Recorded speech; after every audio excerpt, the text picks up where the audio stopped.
My wife cheated with an old friend, so I walked out. 2 days later, she took her life. The mainspring coiled perfectly under my loop at 2 a.m. 37 years of watchmaking, and I still got that little rush when a vintage Patek Philippe movement came back to life. My workshop, converted barn behind our Victorian in Burlington, was my sanctuary. Helen used to joke that I spent more time with dead Swiss movements than with living people. She wasn't wrong. I'd been restoring this 1947 perpetual calendar for 3 months.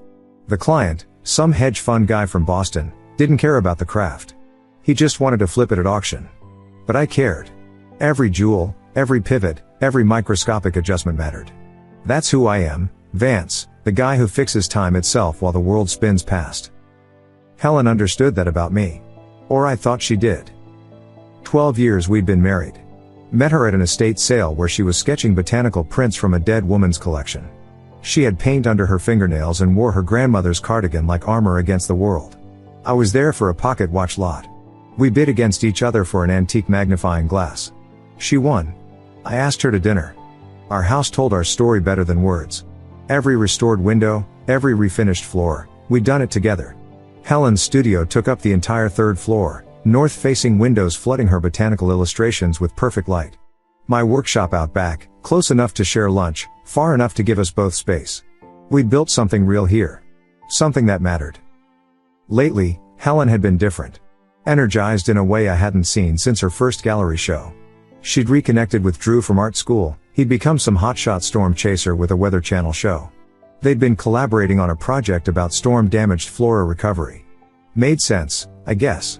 Helen always loved documenting resilience in nature. The meeting started monthly. Then weekly. Then I'm grabbing coffee with Drew to discuss the typhoon damage photos. Always during my workshop hours.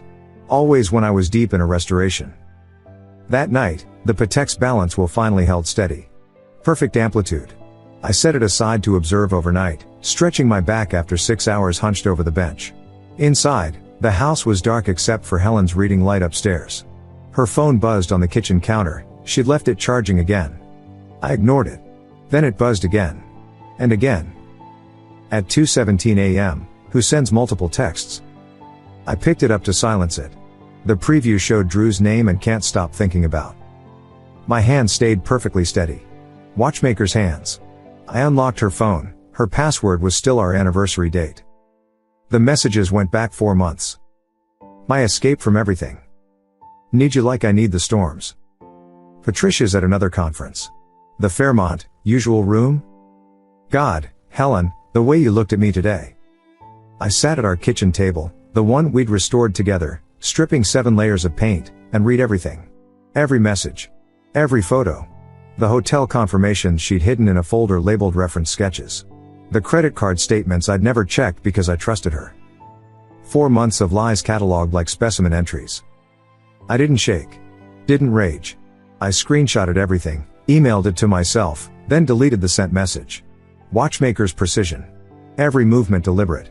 The withdrawals from our joint account totaled $8,000. Art supplies. Workshop repairs. Framing costs. Each one matching dates with Drew's messages about meeting up. I climbed our stairs, the ones we'd salvaged from a demolition in Montpelier, and watched Helen sleep. Her botanical illustration of storm-damaged orchids lay half-finished on her desk. Drew's inspiration, apparently. My wedding ring came off without sound. 20 years of never removing it, and it slipped off like nothing. I placed it on her sketch, right in the center of a painted orchid bloom.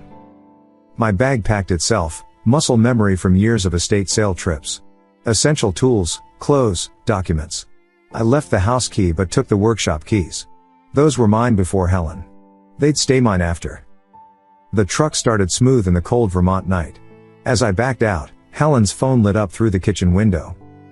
Drew's message preview was clear even from the driveway. Can't wait to hold you tomorrow at the Fairmont. Telling Patricia I'm chasing storms in Kansas. I drove away into the darkness, leaving 12 years behind me without looking back.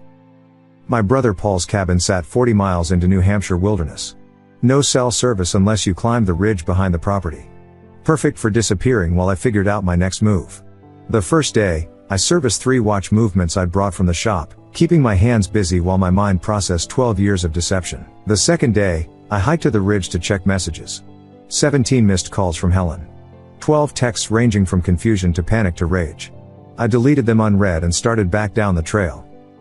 At 7:14 p.m., an unknown Vermont number called. I almost ignored it. Mr. Vance Brennan? Speaking. This is Officer Diana Morse, Burlington Police. There's been an incident involving your wife. You need to come to Fletcher Allen Medical Center immediately. The drive back was autopilot. No thoughts, just motion. The speedometer hit 90 on Route 89 and stayed there. Helen died at 8:43 p.m., 12 minutes before I reached the hospital. Overdose. Prescription sedatives mixed with alcohol. The empty bottles arranged on our kitchen table like one of her botanical displays. Precise. Deliberate. Final. Officer Morse handed me Helen's phone in an evidence bag. She tried calling someone named Drew Hutchinson 37 times after taking the pills. He never answered. Her last text to him was, "He knows everything." Do you know what that means? I stared at the phone. Drew's an old friend from art school. They were working on a project together. The officer nodded, made a note. We'll need to speak with him. And Mr. Brennan? I'm sorry for your loss. Funeral arrangements move fast when you pay cash. 3 days later, I stood in Brennigan's funeral home, shaking hands with people who thought they knew us. Helen's colleagues whispered about how devoted I'd been. How perfect we seemed together. Drew arrived with his wife Patricia at 2 p.m. sharp. He wore a charcoal suit that probably cost more than most people's monthly rent. Patricia, in understated black, looked tired. They signed the guest book, and Drew approached me with practiced sympathy. "Vance, I'm so sorry." Helen was. She was special. A true artist. His hand extended. I looked at it, then at his wrist. Brand new Rolex Submariner. The exact model Helen had asked me about 3 months ago, just curious about the movement, she'd said. I shook his hand. Firm. Brief. "Thank you for coming." Patricia touched my arm. Drew's been devastated. They were working so closely on that storm project. He's been flying to weather conferences constantly these past months. Kansas, Oklahoma, Texas. She paused. Though I guess that's not important now. Weather conferences, I repeated. Every few weeks, she confirmed. Sometimes more. The storm season's been particularly active. Drew's jaw tightened almost imperceptibly. "Patricia, we should let Vance grieve." They moved toward the viewing room. I watched them go, Patricia's mentions of Drew's trips matching perfectly with Helen's client consultations. After the service, I went through our finances properly. The $8,000 I'd found was just the beginning. Our joint savings, $47,000 we'd accumulated for a workshop expansion, gone. Transferred in increments over 4 months to accounts I didn't recognize. Helen had left a note. Not a self-destroying note exactly, but an explanation of sorts. 5 lines on her botanical stationery. "I'm sorry for the pain I caused. Drew promised things that weren't real. The money is gone. The shame is mine. You deserve better than the ruins I've left. Please don't look for answers. There aren't any. But I've fixed shattered watches worth fortunes. I've reassembled movements from boxes of scattered parts. I don't accept no answers." I called Hayes Russo, a private investigator recommended by my lawyer. Former FBI, specialized in financial crimes. We met at a diner off Church Street. "I need to know everything about Drew Hutchinson," I told him. "Every detail. Every transaction. Every lie." Hayes studied the evidence I'd collected. "This is grief talking, Mr. Brennan. Sometimes affairs are just affairs. My wife is dead. She emptied our accounts. Drew's wearing a $40,000 watch and his wife thinks he's been storm chasing while he was with Helen. This isn't just an affair." He nodded slowly. "Give me 48 hours. 2 days later, my phone rang at 6 a.m. "Vance? It's Hayes. Drew Hutchinson isn't who you think he is. This goes deeper than your wife. Meet me at the workshop," I told Hayes. "Bring everything." He arrived carrying 2 banker's boxes and a laptop. We spread the contents across my workbench, between the movement holders and timing machines. Financial records, photographs, court documents, Drew Hutchinson's real life laid out like watch parts waiting for assembly. "Your wife wasn't his first," Hayes began. "I found 3 others over the past 6 years. He slid a photo across the bench. Monica Reeves, ceramicist from Stowe. Successful studio, married, 2 kids. Met Drew at an art fair where he was promoting his storm photography. 4-month affair. By the end, she'd lost her studio, her marriage, and $60,000. Another photo.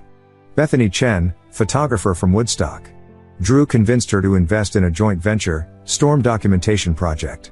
She mortgaged her house for it. When she discovered he'd been recording their encounters, she tried to destroy herself. Still in therapy 3 years later. The third photo stopped me cold. Sydney Larson, textile artist. She looked just like Helen, same delicate features, same uncertain smile. Sydney disappeared, Hayes said quietly. Family filed a missing person report 2 years ago. Last seen with Drew at a hotel in Albany. Case went cold. He picks artists, I said. Specifically married female artists and career transitions. Your wife had just lost that museum contract, right? I nodded. Helen's biggest commission had fallen through 2 months before Drew reappeared. That's his entry point. He shows up when they're vulnerable, promises collaboration, creative partnership. Then comes the love bombing, constant attention, expensive gifts, talk about destiny and connection. Once they're hooked, he starts the financial manipulation. Hayes opened his laptop, showing bank records. He creates LLCs for fake projects. Storm I Productions, that's where your money went. Before that, Tempest Creative. Vortex Ventures. All shells, all emptied within months of opening. How much total? Across all victims? Around $230,000 that I can trace. But here's the interesting part, Drew's lifestyle costs maybe $300,000 a year. His Weather Channel show pays $70,000. His wife Patricia comes from money, but she locked it down with a prenup after his gambling problems surfaced in 2018.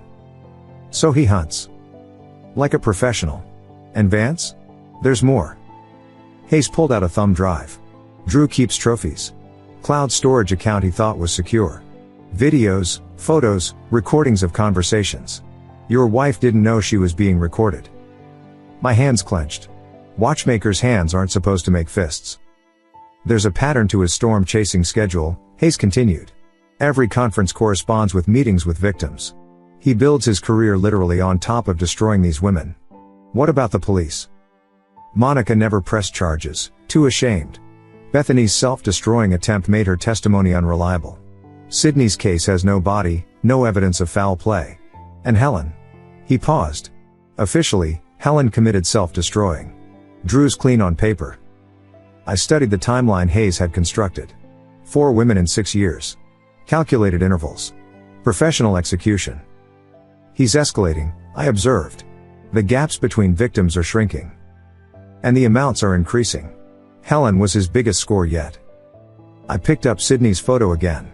You said she disappeared 2 years ago? Last seen leaving the Hampton Inn in Albany. Desk clerk remembered Drew because he complained about the room twice. Sydney's car was found at a park and ride near the Vermont border. Drew was storm chasing in Kansas that week, I said slowly. Helen showed me his footage. Timestamped. Location tagged. Hayes leaned forward. How good are you with video metadata? I restore mechanical watches, not digital files. But you understand precision. Timing. Synchronization. Where are you going with this? He pulled up Drew's storm chasing footage from the week Sydney disappeared. Watch the shadows in this tornado video. See the angle? I studied the screen. The shadow angles were wrong for the stated time. Off by 3 hours. He faked the timestamps, Hayes said. This footage was shot days earlier. He pre-recorded content to create alibis. That's proof of deception, not murder. No, but it's enough to reopen Sydney's case. And Vance? I found the apartment. What apartment? Drew rented a place in Helen's name. Paid 6 months up front using her credit. The lease was signed 2 weeks before she died. My workshop fell silent except for the ticking of a dozen restored timepieces. Hayes handed me a USB drive. There's video from the Fairmont. He recorded everything. Your wife didn't know. I didn't watch the videos. Not out of respect for Helen, respect died with our marriage, but because I needed clarity, not rage. Instead, I cataloged them like evidence. Dates, locations, duration. Drew had recorded 17 encounters across 4 months. Meticulous documentation of his conquest. The forensic accountant I hired, Eleanor Voss, found more than Hayes had. Your wife's name is on 3 credit cards you didn't know existed, she explained, spreading statements across my workshop table. Total debt, $31,000. All cash advances, all withdrawn within days of opening. Where'd the money go? Same LLC accounts, then transferred offshore. But here's what's interesting, Drew's not just stealing. He's washing gambling debts through his victims' accounts. Makes them look like the gamblers if anyone investigates. I assembled everything into packages. USB drives, financial records, affidavits from Monica and Bethany, both eager to finally see Drew face consequences. Each package tailored for its recipient. The National Weather Service got documentation of Drew falsifying storm chasing footage to create alibis. The Storm Chasers Association received evidence of him using professional trips to conduct affairs. His publisher got proof that his upcoming book contained fabricated storm encounters. But first, I visited Patricia. She lived in their renovated farmhouse while Drew stayed in hotels for work. We sat in her kitchen, nothing like the one Helen and I had restored. This was all sharp edges and cold marble. I know about the affairs, she said before I could speak. Known for years. And you stay? Prenup. If I leave, I get nothing. If he leaves, I get everything. She smiled without warmth. Drew's too smart to divorce me and too stupid to stop hunting. I placed the USB drive on her marble counter. Your husband recorded everything. Including financial fraud that makes you liable as his spouse. Her composure cracked slightly. I keep separate finances. Not separate enough. Your name's on the Storm I Productions paperwork. Secondary signatory. Patricia went pale. I signed those papers to help with taxes. He said. He made you an accomplice. But you can fix this. She stared at the drive. What do you need? Everything. Financial records, correspondence, anything Drew hiding.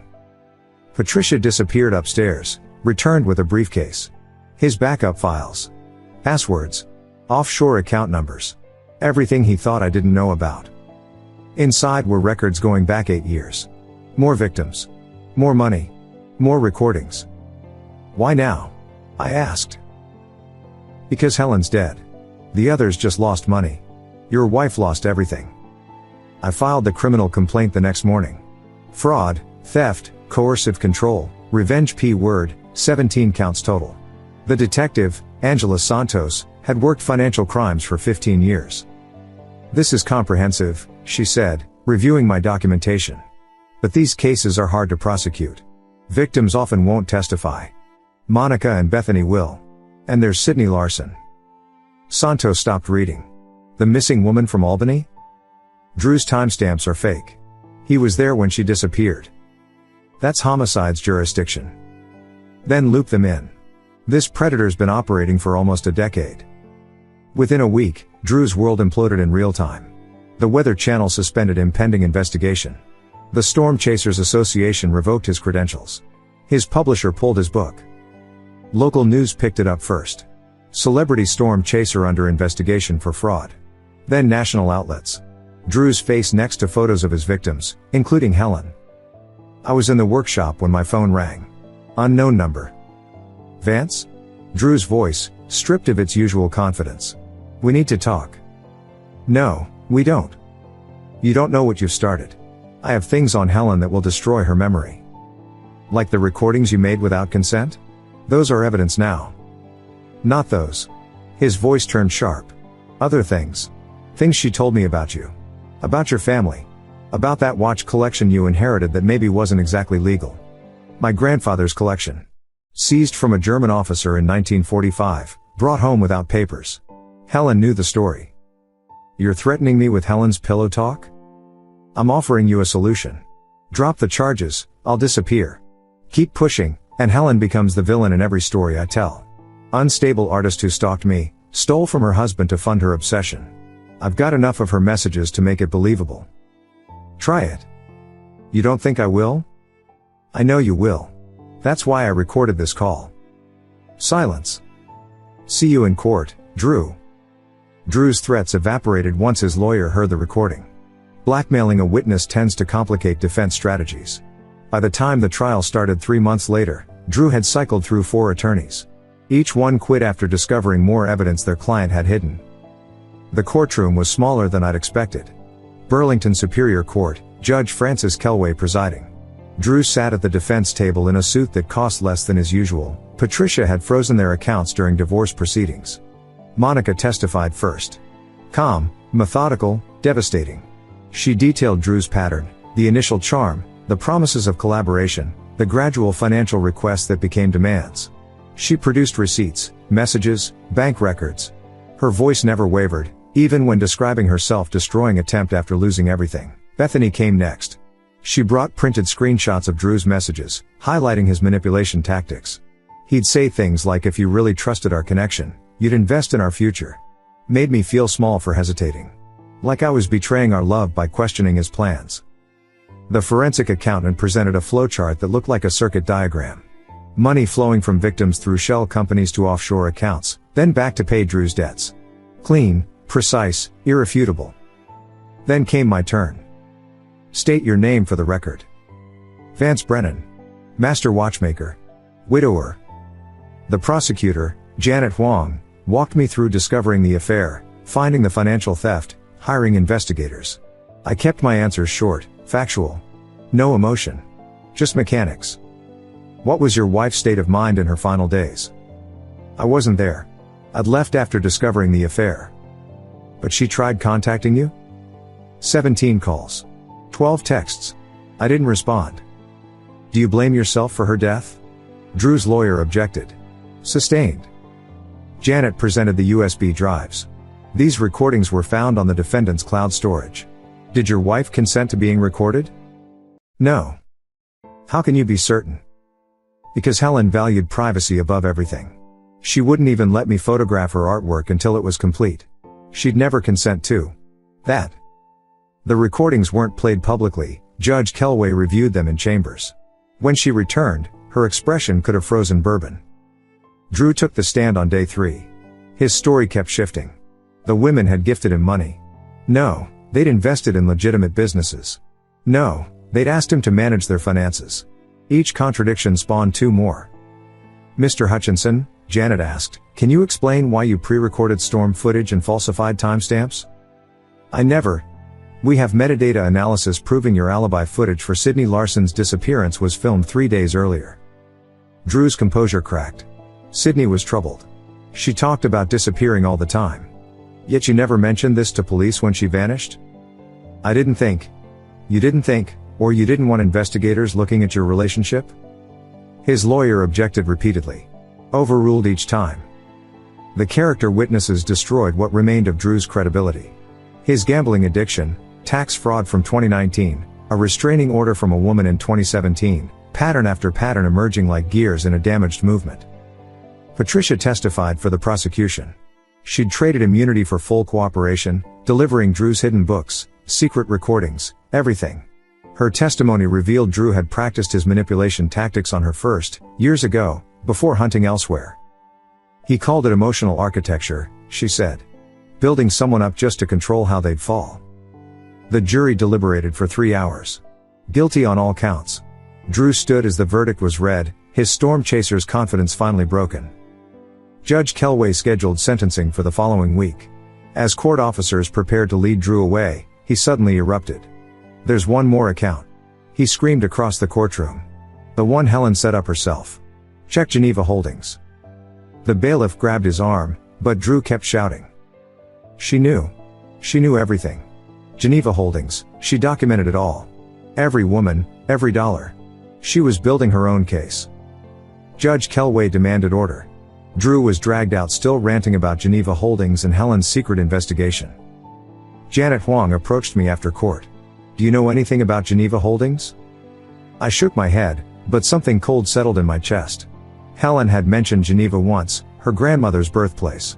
Said she might name a botanical series after it. "We'll look into it," Janet said. Sometimes defendants say anything to cause chaos. But that night, I searched Helen's studio properly for the first time since her death. Helen's studio remained exactly as she'd left it. Botanical illustrations in various stages, her grandmother's magnifying glass on the desk, paint-stained cardigan over her chair. I started with the obvious places, drawers, filing cabinets, portfolios. Nothing about Geneva Holdings. Then I remembered Helen's habit of hiding valuable sketches between canvas boards. Third stack from the window, a manila envelope marked Geneva Series, preliminary. Inside, bank documents for Geneva Holdings LLC, formed 5 weeks before her death. A safety deposit box key taped to a note in Helen's handwriting. Vance will understand precision requires documentation. The bank opened at 9. The safety deposit box contained 3 USB drives, a leather journal, and a letter addressed to me. Vance, if you're reading this, you found what Drew was so desperate to hide. I discovered his pattern 6 weeks ago. Found Monica's artwork at an estate sale. She'd signed it with her maiden name and a message: never trust storms that promise calm. I tracked her down. Monica told me everything. Connected me with Bethany. We found evidence of 5 more women Drew destroyed. I've been documenting everything in this box: financial records, recordings of Drew admitting his methods, correspondence with his victims. I started the affair knowing what he was. I let him think he was seducing me while I gathered evidence. Every meeting, every transfer, every lie, all documented here. I was going to expose him after getting enough proof. But I got lost, Vance. The manipulation works even when you know it's happening. By the time I realized I'd fallen into my own trap, he had the recordings, the debts, the control. I couldn't see a way out that didn't destroy you too. I'm not brave enough to face what comes next. But you are. You fix broken things. Fix this. The 3rd USB has something else, evidence about Sydney Larson. Drew got drunk one night, told me she threatened to expose him. He said he handled it, said she's feeding the fish in Lake Champlain. I recorded everything. Forgive me for the lies. Not for Drew, never for him, but for trying to protect you by fighting alone. Helen. The journal contained meticulous notes. Meeting timestamps, financial transfers tracked to the penny, Drew's admissions transcribed verbatim. Helen had built a better case than the FBI could have. The recording of Drew discussing Sydney was clear. Drunk, boastful, describing how he'd convinced her to meet at the lake, how easy it was to make her disappear, how the storm that night covered everything. I delivered everything to Detective Santos that afternoon. Within hours, homicide detectives were dragging Lake Champlain near the coordinates Drew had drunkenly revealed to Helen. They found Sydney's remains the next day. Drew's sentencing became a formality overshadowed by murder charges. 8 years for fraud became life without parole for homicide. He took a plea deal to avoid the death penalty, finally admitting to destroying Sydney when she'd threatened exposure. The courtroom was packed for the final hearing. Monica, Bethany, and 3 other victims I hadn't known about. Patricia, divorced and free, watched from the back row. Drew entered in shackles. The storm chaser who'd played God with women's lives now couldn't even choose his own clothing. Orange suited him worse than his expensive suits ever had. During victim impact statements, I spoke last. Helen tried to stop you. She sacrificed everything gathering evidence to protect others. You destroyed Sydney. You destroyed Monica and Bethany. You stole more than money, you stole trust, safety, futures. But Helen documented everything. She built the case that brought you down. Even in death, she beat you. Drew was led away in silence. No more threats, no more manipulation. Just a broken man heading to a concrete cell. The restitution came slowly. Insurance investigations, asset seizure, liquidation of Drew's hidden accounts. Monica received enough to rebuild her studio. Bethany started a foundation for abuse survivors. The other victims found their own ways forward. I used Helen's life insurance and the recovered funds to establish the Helen Brennan Foundation, supporting artists experiencing financial abuse. The first grant went to a painter whose husband had drained her accounts. The second to a sculptor escaping a controlling partner. 6 months later, I returned to Helen's grave with an orchid, the storm-damaged variety she'd been painting.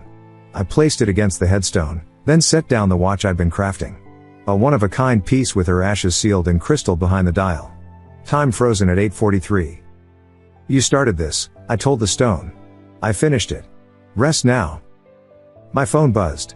Local news alert, Drew Hutchinson attacked in prison by inmate whose sister was suspected 7th victim.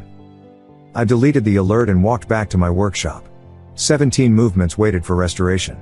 Time stops for no one, not for grief, not for revenge, not for justice. But sometimes, for a moment, it slows enough to let the broken pieces realign. The workshop door closed behind me. The mainspring coiled perfectly under my loop. Time to work. Thank you so much for watching until the end. If you really like our videos, please don't forget to like, share, and subscribe. Have a great day.